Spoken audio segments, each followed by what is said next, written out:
WGN News at 9. Tell ladies and gentlemen of the jury your name, please, and spell your last name for the court clerk. Jason Van Dyke, V-A-N-D-Y-K-E. Jason Van Dyke takes the stand. After 10 days in court, the jury may have heard the most significant testimony in the murder trial of Laquan McDonald. Good evening, everyone. Thanks for joining us. I'm Joe Donlon. And I'm Lourdes Duarte in for Micah Mater this evening. WGN's Julie Unruh was inside the courtroom today as Van Dyke took the stand in his own defense. She's here now with more on his testimony. Julie. This was without a doubt a very big day for Jason Van Dyke. His testimony, it lasted about an hour. It started with Jason Van Dyke, the family man, heading off to his part-time job before coming home to eat and then nap. Then reporting for duty as a Chicago police officer on a day that was anything but typical. His claim, the night he shot Laquan McDonald, he was acting as he was trained to do. Prosecutors see it differently. They suggest his bad decisions and use of excessive force amount to murder.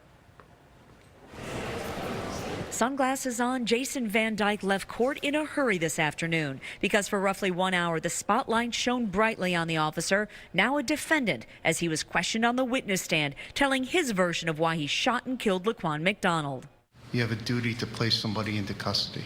His job to tell the jury his story, why his actions almost 4 years ago were not those of a calculated murderer, but instead the actions of a sworn police officer responding to a distress call. He kept on coming towards us. I saw him extend out a knife, flicking it towards the side. I was yelling at him, drop the knife. I yelled it, I don't know how many times, but that's all I yelled. And did he keep advancing toward you? He never stopped. How close did he get to you?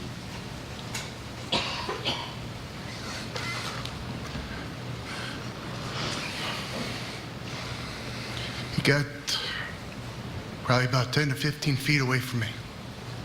We never lost eye contact.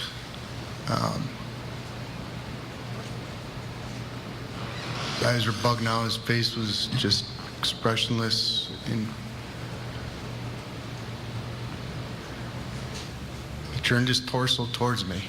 He waved the knife from his lower right side upwards across his body towards my left shoulder. And when he did that, what did you do, officer? I shot him. His tearful testimony potentially humanizing the officer, but his frustrations with the prosecution palpable in court. I'm trying to answer. Which question do you want me to answer, ma'am? You asked me 2 questions. I'm trying to answer them one at a time. It also appeared Van Dyke had trouble remembering some of the details from that night. In numerous cases, he attributed his lapse in memory to shock. I don't know.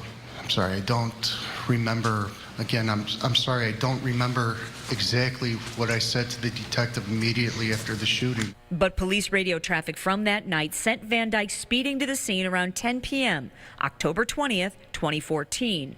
According to prosecutors, that's when he said to his police partner, quote, "Oh my God, we're going to have to shoot the guy." And he did, 16 times. I thought the officers were under attack. What I know now and what I thought at that time are 2 different things. Jurors are back in court tomorrow when the defense is expected to rest its case. The prosecution will then have the opportunity to put on its rebuttal case. The remainder of the week will include closing arguments and deliberations. We will be there for all of it, including the verdict when it comes. All right. Thanks, Julie. Thank you, Julie.